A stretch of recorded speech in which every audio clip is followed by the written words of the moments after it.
आज वॉर रूमची बैठक आम्ही घेतली होती। सर्व वरिष्ठ अधिकारी आणि फील्डचे अधिकारी VCच्या माध्यमातून या वॉर रूममध्ये उपस्थित होते। एकूण वॉर रूममध्ये आता 33 इन्फ्रास्ट्रक्चर प्रोजेक्ट्स हे आम्ही ट्रॅक करतो आहोत। मागची वॉर रूमची मीटिंग आता isakal.com आहे देशातील नंबर 1 ची मराठी न्यूज वेबसाईट। प्रत्येक अपडेटसाठी isakal.com ला नक्की भेट द्या। ही 21 एप्रिलला झाली होती। त्यावेळी या 32 प्रोजेक्ट्समध्ये 33 प्रोजेक्ट्समध्ये जवळपास 132 विषय होते की जे प्रलंबित होते। कुठे फॉरेस्टची परमिशन असेल, कुठे लँड ॲक्विजिशन असेल, असे वेगवेगळ्या 132 अडचणी त्याच्यामध्ये होत्या। त्यापैकी या वॉर रूम मीटिंगपर्यंत 63 आपण त्यातल्या अडचणी सोडवल्या होत्या। उर्वरित अडचणींच्या संदर्भात प्रत्येक डिपार्टमेंटला त्या ठिकाणी बसवून तुमची काय अडचण आहे आणि ती कशी सोडवता येईल या संदर्भात आज अतिशय प्रदीर्घ अशा प्रकारची चर्चा झाली आणि पुढच्या वॉर रूम मीटिंगपर्यंत हे सगळं सोडवण्याचे आदेश देखील आपण दिलेले आहेत। याच्यामध्ये विशेषतः आपल्या MMR रिजनमध्ये मल्टी मॉडेल कॉरिडॉर असेल किंवा GMLR असेल, गोरेगाव मुलुंड लिंक रोड, त्यासोबत जे प्रमुख मेट्रोचे प्रोजेक्ट्स आहेत, ठाणे भिवंडी कल्याण, वडाळा कासरवडवली, स्वामी समर्थनगर ते विक्रोळी, अंधेरी ते आपलं जे एअरपोर्ट आहे तिथपर्यंत, दहिसरपासनं मीरा भाईंदरपर्यंत आणि जी अंडरग्राऊंड मेट्रो 3 आहे, या सगळ्यांची अडचणी सोडवणे आणि त्याची कंप्लिशनची डेट ठरवणे असं काम आज आम्ही केलेलं आहे। BDD चाळीच्या संदर्भातलं देखील काम जे आहे ते अत्यंत वेगाने करणे या संदर्भात आज आढावा घेतला आहे। त्यांच्याही काही अडचणी होत्या, त्या अडचणी आपण दूर केलेल्या आहेत। पहिल्या टप्प्याच्या BDDच्या चाव्या या आता लवकरच आपण पुढच्या आठवड्यामध्ये देण्याचा निर्णय त्या ठिकाणी करतो। यासोबत शिवडी वरळी जो आपला एलिव्हेटेड रोड आहे हा याकरता महत्त्वाचा आहे की अटल सेतून आल्यानंतर वरळीकडे किंवा नॉर्थवर्ड जाणारे जे लोक आहेत त्यांच्याकरता अत्यंत क्रिटिकल इन्फ्रास्ट्रक्चर प्रोजेक्ट आहे। त्यामुळे पुढच्या 1 ते सव्वा महिन्यामध्ये सगळं याच्या अडचणी दूर करून त्यानंतरच्या 1 वर्षामध्ये याचं काम पूर्ण करायचं आपण ठरवलेलं आहे। त्यामुळे एक मोठी कनेक्टिव्हिटी त्या माध्यमातून मिळणार आहे। यासोबत जो आपला धारावीचा पुनर्विकास प्रकल्प आहे त्याच्यातल्याही अडचणींचा आढावा आज घेण्यात आला आणि त्यातल्या अडचणी दूर करून हा वेगाने प्रोजेक्ट झाला पाहिजे याच्या संदर्भात आपण प्रयत्न केला आहे। 2 महत्त्वाचे ट्विन टनेल्स आपण करतो आहोत, ज्यातला एक GMLRचा ट्विन टनेल आहे आणि दुसरा बोरीवली ठाणे बोरीवली ट्विन टनेल आहे। याच्यातलेही जवळपास सगळ्या अडचणी संपवून आता शॅफ्ट त्या ठिकाणी उपलब्ध होत आहेत आणि टनेल बोरिंग मशीन्स जे आहेत ते आता त्या ठिकाणी प्रवेश करतायत। त्यामुळे त्याचा प्रवेश झाल्यानंतर 2 वर्षामध्ये या टनेलचं काम पूर्ण होईल आणि ही खूप मोठी जी एक मिसिंग लिंक आहे की ज्याच्यामुळे 1.5 तास लोकांचा प्रवास वाचू शकेल त्याचाही आज पूर्णपणे आपण आढावा घेतलेला आहे। यासोबत आपला जो कोस्टल रोड आहे, कारण आपल्याला माहिती आता आपला बांद्रा वर्सोवा हा जवळपास 63% काम त्याचं झालं आहे। त्यामुळे त्याचाही आपण आढावा घेतला, तो लवकर पूर्ण झाला पाहिजे। पण त्याच्या पलीकडे वर्सोवापासनं दहिसर आणि दहिसरपासनं भाईंदर अशा प्रकारे 6 आपण त्याचे टप्पे तयार केले आहेत आणि या 6 टप्प्याला आता आपण काम सुरू केलेलं आहे। त्यामुळे त्याच्यातही काही लँड ॲक्विजिशनचे काही वेगवेगळ्या एजन्सीजचे प्रश्न होते, तेही प्रश्न आज आपण सोडवलेले आहेत।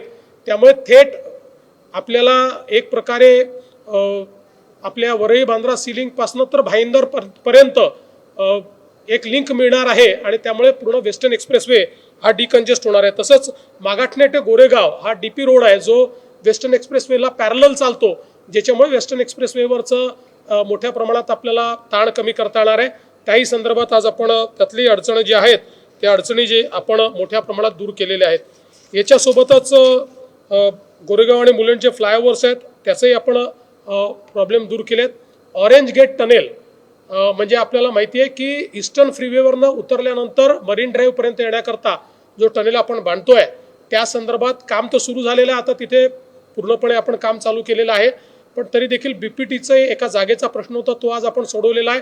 आणि या संदर्भात जी काही कम्प्लिशनची डेट आहे ती अजून स्क्वीज कशी करता येईल याचे आदेश हे आज आपण दिलेले आहेत. वाढवण बंदर आणि वाढवण एअरपोर्ट याचा देखील आपण आढावा घेतलेला आहे. त्याचसोबत वर्धा नांदेड रेल्वे प्रकल्प जो आहे याच्यामध्ये यवतमाळच्या भागामध्ये काही ॲक्विजिशनचे प्रॉब्लेम होते, ते आता आपण सॉल्व्ह केले आहेत, त्यामुळे अतिशय वेगाने हा प्रकल्प असेल. वडसा गडचिरोली हा जो रेल्वे प्रकल्प आहे त्याच्यातल्याही अडचणी ज्या आहेत त्या आपण दूर केलेल्या आहेत आणि त्यालाही आता गती देण्याचा आपला प्रयत्न आहे. जालना नांदेड आपला जो समृद्धीचा कॉरिडॉर आहे याच्यामध्ये काही लँड ॲक्विजिशनचे इश्यूज होते, तेही आज आपण सॉल्व्ह केलेले आहेत, त्यामुळे त्यालाही आता आपल्याला गती देता येईल. यासोबत पुणे रिंग रोड हा प्रकल्प, पुणे मेट्रो रेल हा प्रकल्प, म्हणजे पुण्याचे आता वाढीव टप्पे जे आहेत आणि विशेषतः शिरूर आपला जो पुणे शिरूर जो रोड आहे तिथे मेट्रोसोबत आपल्याला इंटिग्रेशन करायचं आहे आणि 3 मजली बांधकाम करून मेट्रो आणि त्यासोबत फ्लायओव्हर अशा प्रकारचं बांधकाम करायचं आहे. तर त्याही संदर्भात ते कोणी करायचं, कसं करायचं असे प्रश्न होते, त्यात आज वॉर रूममध्ये मेट्रो आणि MSIDCनी एकत्रित बसून त्याचा देखील निर्णय केलेला आहे, त्यामुळे त्यालाही आपल्याला गती देता येईल. मुळा मोठा प्रोजेक्टचा देखील रिव्ह्यू हा आपण या ठिकाणी घेतलेला आहे. असे एकूण महाराष्ट्रातल्या वेगवेगळ्या भागातल्या 33 प्रोजेक्टचा रिव्ह्यू घेऊन या सगळ्या प्रोजेक्ट्सला फास्ट ट्रॅकवर आपण आणलेला आहे. आणि आपल्या वॉर रूमचा फायदा हा होतो की सगळे अधिकारी केंद्र सरकारचे, राज्य सरकारचे एकाच ठिकाणी असल्यामुळे ज्यांनी अडवणूक केली आहे किंवा ज्यांच्या ठिकाणी निर्णय झालेले नाही आहेत ते निर्णय अत्यंत वेगाने त्या ठिकाणी होतात. त्यामुळे मला विश्वास आहे की हे जे 33 प्रोजेक्ट आपण घेतलेले आहेत हे सगळेच्या सगळे प्रोजेक्ट वेळेमध्ये आपण पूर्ण करू शकू.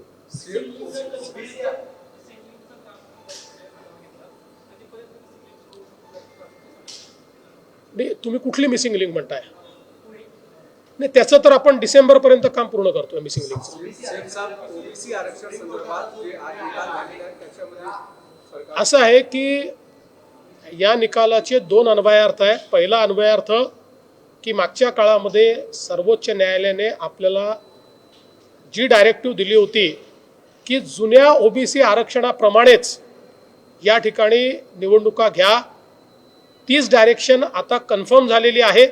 त्यामुळे आता सगळ्या जिल्ह्यांमध्ये OBC आरक्षण हे पूर्णपणे त्या ठिकाणी या निवडणुकीत राहणार आहे. दुसरी मागणी त्यांनी केली होती की 2022 मध्ये जी काही रचना झाली होती त्याप्रमाणे, म्हणजे 3चा प्रभाग वगैरे अशा प्रकारची जी रचना झाली होती त्याप्रमाणे निवडणुका करा. आपल्याला माहिती आहे की तो कायदाच आपण रद्द केला होता. त्यामुळे सर्वोच्च न्यायालयाने सांगितलं आहे की आता 2022 प्रमाणे नाही तर 2017 प्रमाणेच या ठिकाणी या निवडणुका होतील. त्यामुळे या दोन्ही बाबी राज्य शासनाच्या सर्वोच्च न्यायालयाने मान्य केल्या आहे. आम्हाला अतिशय आनंद आहे की आता OBC आरक्षणासहितच या निवडणुका होण्यावर पुन्हा एकदा सर्वोच्च न्यायालयाने शिक्कामोर्तब केलं.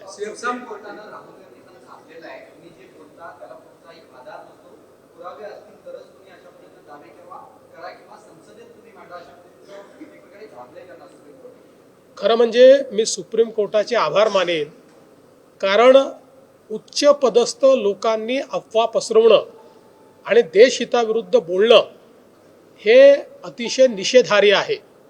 आणि ज्या प्रकारे राहुल गांधी कुठल्याही पुराव्याविना चीनने आपली भूमी बळकावली आणि भारत विरोधी, म्हणजे ज्या भाषेत पाकिस्तान किंवा चीन बोलतं त्या भाषेमध्ये ते त्या ठिकाणी बोलतात, ट्विट करतात, कुठलाही पुरावा देत नाहीत आणि त्यातनं देशाची बदनामी होते. जे आमचे फोर्सेस आहेत जे इतक्या भयानक -40 डिग्री टेम्परेचरमध्ये ते आपल्या सीमेचं रक्षण करतात आणि तुम्ही इथे बसल्या बसल्या सांगता की सीमेची जागा गेली.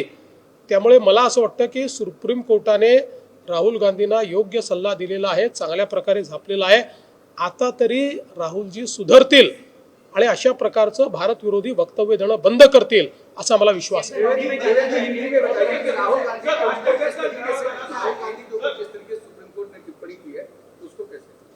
मैं सुप्रीम कोर्ट का आभार व्यक्त करता हूं क्योंकि उच्च पदों पर बैठे हुए लोगों ने अफवाहें फैलाना, देश के हित के विरोध में बोलना, ये बंद होना चाहिए. और हमने देखा जिस प्रकार से राहुल गांधी लगातार बिना किसी एविडेंस के, बिना किसी साक्ष्य के लगातार बोलते रहे कि चीन ने भारत की ज़मीन को हथियाया है। इसके कारण सीमा पर -40 डिग्री में लड़ने वाले हमारे जवानों के मॉरल पर उसका असर होता है, क्योंकि वो जानते हैं कि उन्होंने देश की ज़मीन बचाई है और वहीं देश के इतने बड़े नेता इस प्रकार का झूठा बयान देते हैं। लगातार जिस भाषा में पाकिस्तान या चीन बोलता है उसी भाषा में राहुल गांधी बोलते हैं। ये बहुत गलत बात है, ये देश के हित के विरोध में है। एक बहुत बड़ी पार्टी के वो नेता है, इसके कारण दुनिया में भी हमारे देश की बदनामी होती है। तो मुझे लगता है कि अब जब सुप्रीम कोर्ट ने उनको रेप्रिमांड किया है तो शायद वो आगे से अपना रवैया बदलेंगी।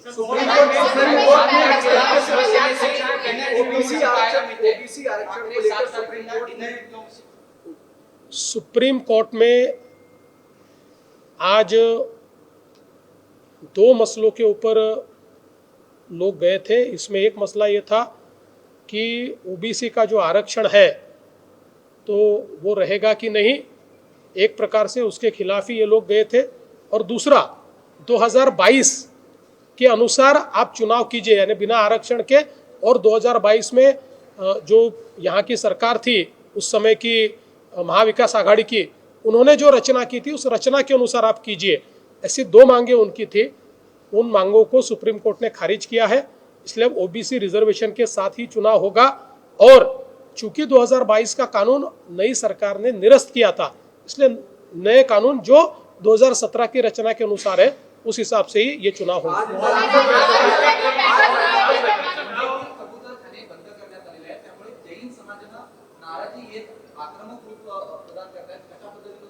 असे की या संदर्भात नांदणीचा विषय आणि कबूतरखान्याचा विषय, या दोन्ही विषयांवर मी उद्या बैठक बोलवलेली आहे। कारण हे दोन्ही निर्णय न्यायालयाचे निर्णय आहेत, हे काही आमचे निर्णय नाही आहेत। पण जनभावना ही लक्षात घेतली पाहिजे। त्यामुळे यातनं काय मार्ग काढता येईल त्या संदर्भातला आमचा प्रयत्न आहे। काही अभ्यास देखील आम्ही केलेला आहे। उद्या काही प्रमुख लोकांची आम्ही चर्चा करणार आहोत आणि या दोन्ही विषयांवर कशा प्रकारे मार्ग काढता येईल आमचा प्रयत्न आहे।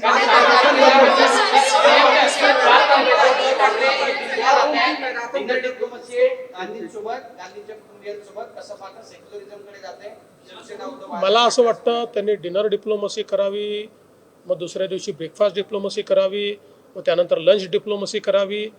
कितीही डिप्लोमसी केली तरी जोपर्यंत हिंदू हृदय सम्राट शिवसेना प्रमुख बाळासाहेब ठाकरेंचा मार्ग सोडून ते दुसऱ्या मार्गावर जातील तोपर्यंत लोक त्यांना मतदान करणार नाही।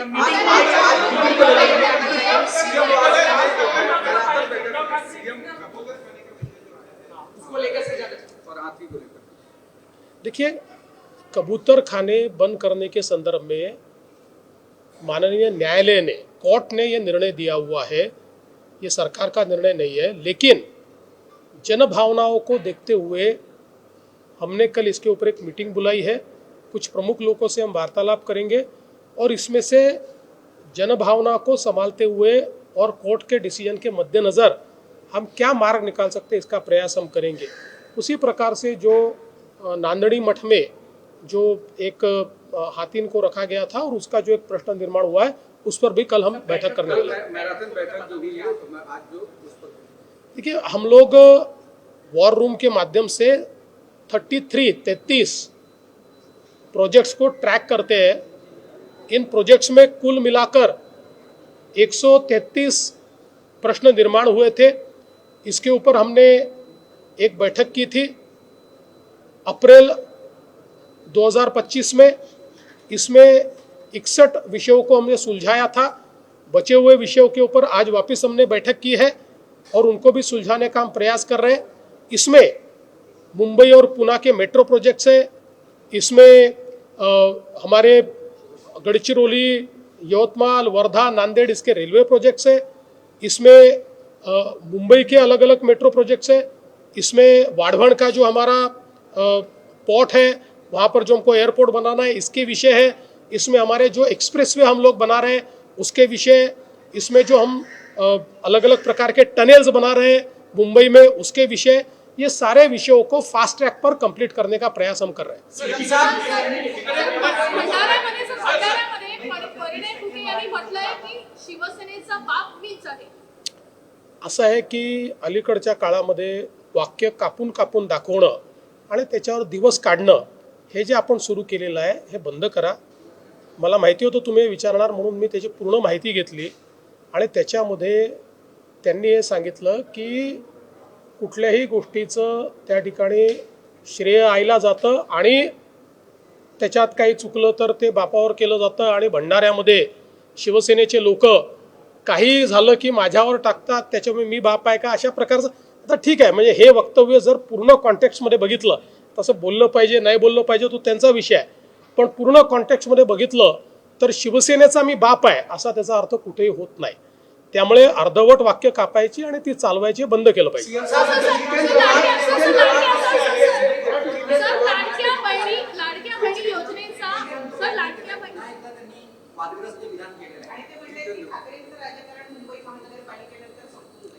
माझं अगदी स्पष्ट मत आहे की निशिकांत दुबेंनी अशा प्रकारची वक्तव्य करू नयेत। या संदर्भात इथली परिस्थिती हँडल करण्याकरता आम्ही सक्षम आहोत। इथला मराठी माणूसही सुरक्षित आहे, इथला नॉन मराठी सुरक्षित आहे, सगळे एकमेकासोबत योग्य प्रकारे नांदतायत। महाराष्ट्रामध्ये मराठी आणि गैर मराठी असा कुठलाही वाद नाही आहे। काही लोक वाद निर्माण करण्याचा जाणीवपूर्वक प्रयत्न करतायत, त्यांना मराठी लोक आणि अमराठी लोक दोघेही निवडणुकीत त्यांची जागा दाखवतील। त्यामुळे माझा सल्ला दुबेजींना असा असेल की या विषयामध्ये त्यांनी कुठलेही वक्तव्य करू नये। सीएम साहब जितेंद्र आव्हाड जिस तरीके से अभी भी उन्होंने एक वक्तव्य दिया कि सनातन अलग है, सनातन के लोग आतंकवादी हो सकते हैं, भगवा के लोग नहीं, ये जो शब्द है इसको कैसे प्रोसेस में देख रहे हैं? देखिए, पहली बात तो यह है कि जितेंद्र आव्हाड जी को न सनातन के बारे में कुछ पता है न हिंदुत्व के बारे में कुछ पता है और उनको किसी बारे में कुछ पता नहीं है। वो केवल वोट की राजनीति करते रहते हैं और इस प्रकार की बयानबाजी करते रहते हैं। इस प्रकार की उनकी बयानबाजी को मैंने जवाब देना ये मैं मेरे लेवल का नहीं समझता। लाडकी बहीण योजनामध्ये ज्या पद्धतीचा लाभ काही भावांनी घेतलेला आहे त्यांना नोटिसा देखील बजावून ती कारवाई होणं अपेक्षित आहे। सर कधीपर्यंत ही कारवाई सुरू झालेली आहे?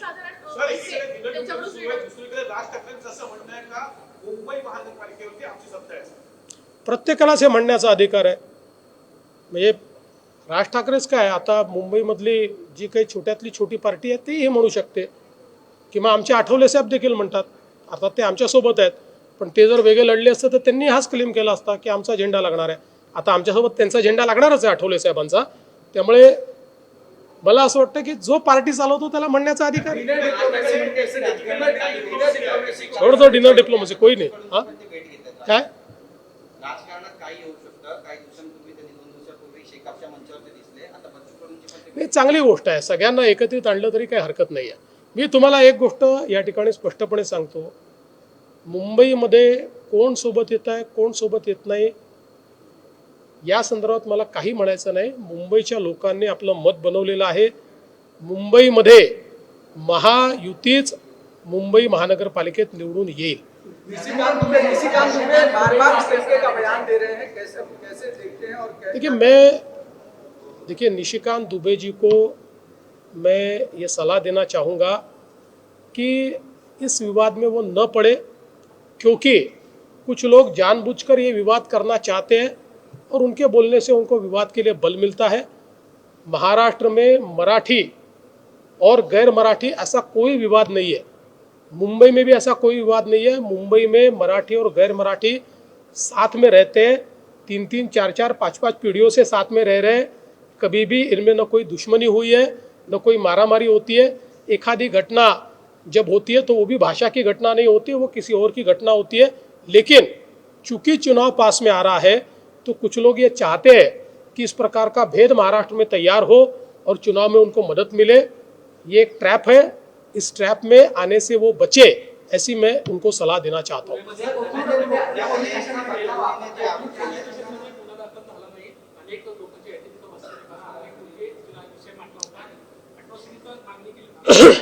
मला असं वाटतं की या संदर्भात पोलिसांनी स्पष्ट खुलासा दिलेला आहे आणि पोलिसांनी या संदर्भात कायदेशीर जी कारवाई आहे ती करावी. कुठल्याही दबावात कारवाई करण्याचं कारण नाही आहे. जे कायद्यात बसतं ती प्रत्येक गोष्ट पोलिसांनी करावी.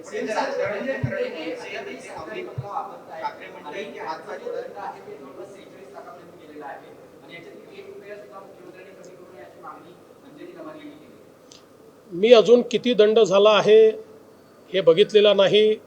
त्यांना परमिशन काही काळ मी राहण्याची दिली होती. तो काळ संपलेला आहे का हे पण मी चेक केलेलं नाही. चेक करेन.